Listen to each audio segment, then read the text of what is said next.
गांव के कोने में भोंदू पंडित का घर था। भोंदू पंडित के बारे में कहा जाता था कि उनके पास हर समस्या का हल है, चाहे वह किसी भी प्रकार की हो।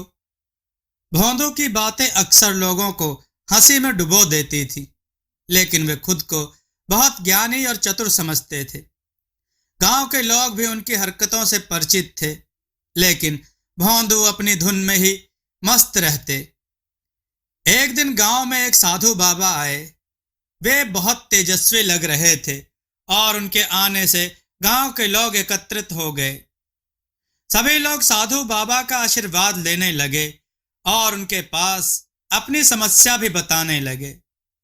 साधु बाबा ने लोगों की समस्याओं का समाधान किया और सभी को आशीर्वाद दिया। भोंदू ने सोचा कि यह साधु बाबा क्या कर सकते हैं जो मैं नहीं कर सकता। वह भी जानकर साधु बाबा के पास बैठ गया। साधु बाबा ने उसे देखा और मुस्कुराते हुए पूछा, बेटा, तुम्हारा नाम क्या है? भोंदू ने गर्व से जवाब दिया, मेरा नाम भोंदू पंडित है। मैं इस गांव का सबसे बड़ा ज्ञानी हूं। मैं इस गांव का सबसे बड़ा ज्ञानी हूं। आप यहां क्यों आए हैं? साधु बाबा ने शांति पूर्वक उत्तर दिया, मैं यहां बस लोगों की समस्याएं सुलझाने और उन्हें आशीर्वाद देने आया हूं। भोंदू ने सोचा कि वह साधु बाबा को नीचा दिखा सकेगा, तो उसने उनसे कहा, आपके पास ऐसा क्या है जो मैं नहीं कर सकता? मैं तो यहाँ के हर एक व्यक्ति को खुश रखता हूं। साधु बाबा ने उसकी बात सुनकर कहा, देखो बेटा, ज्ञान और चतुराई का सही उपयोग करना ही असली विद्या है। तुम्हारी बातों में हंसी ठिठोली तो है, परंतु सच्चा ज्ञान नहीं है। भोंदू को यह बात चुभ गई, लेकिन उसने साधु बाबा को अपने किसी खास शक्ति का प्रदर्शन करते नहीं देखा था। इसलिए उसने सोचा कि वह किसी जादू टोने का प्रयोग करके साधु बाबा को प्रभावित करेगा।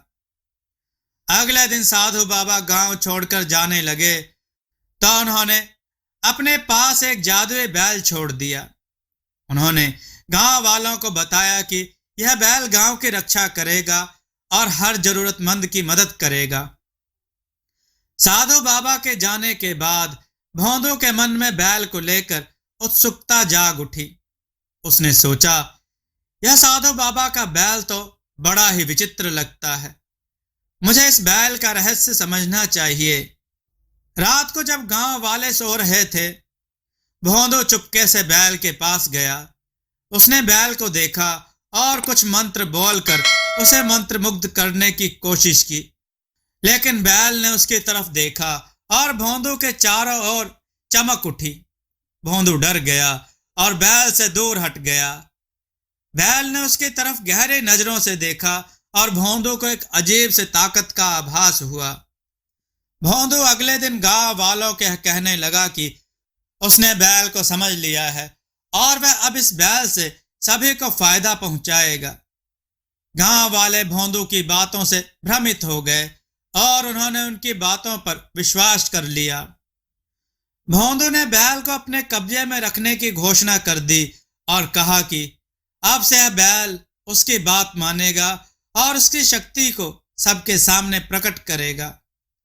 कुछ दिनों तक भोंदू ने बैल का खूब प्रदर्शन किया, लेकिन कोई खास चमत्कार नहीं हो पाया।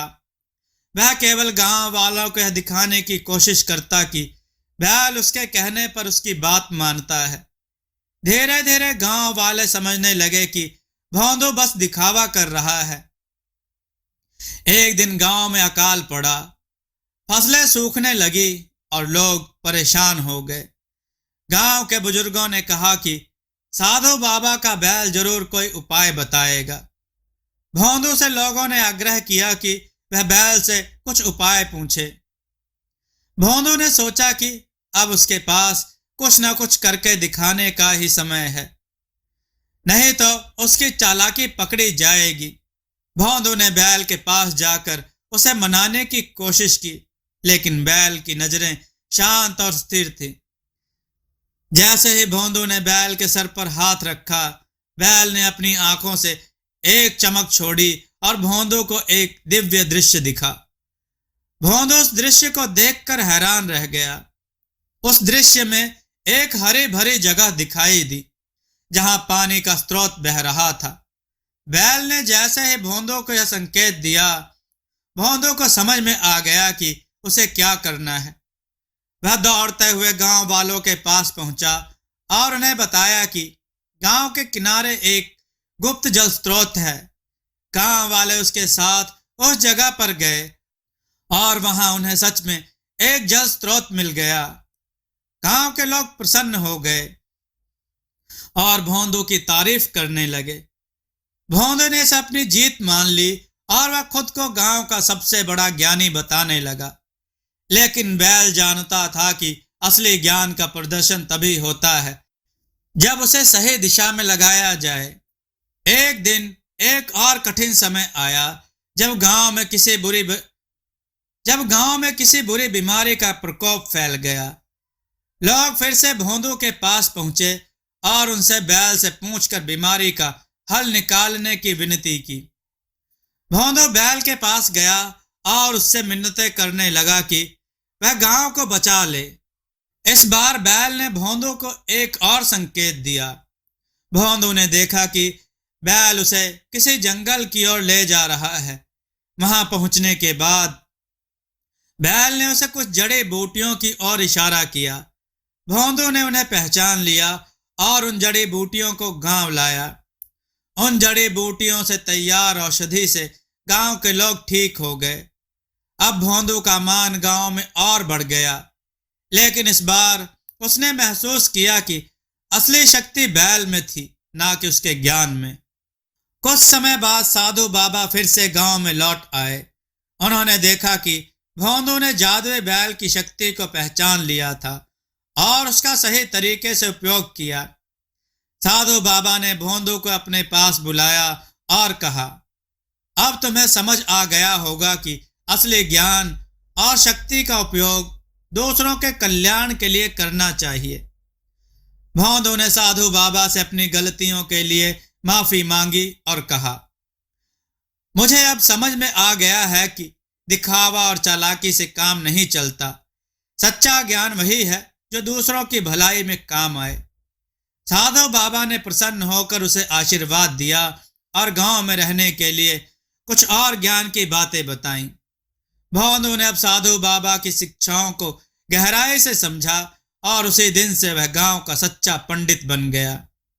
इस तरह भोंदू पंडित और जादुई बैल की यह कहानी गांव के लिए एक सीख बन गई। लोगों ने यह समझ लिया कि असली ज्ञान और शक्ति वही है जो दूसरों के काम आए और दिखावे के बजाय सच्चे हृदय से काम किया जाए। दोस्तों, आपको यह कथा कैसी लगी? अपने विचार और सुझाव कमेंट में जरूर दें। हमारी कथाओं को लाइक करें, हमारे चैनल को सब्सक्राइब करना न भूलें। हमारी कथाओं को शेयर जरूर करें जिससे लोगों को अच्छा ज्ञान प्राप्त हो। जय श्री राम भक्तों।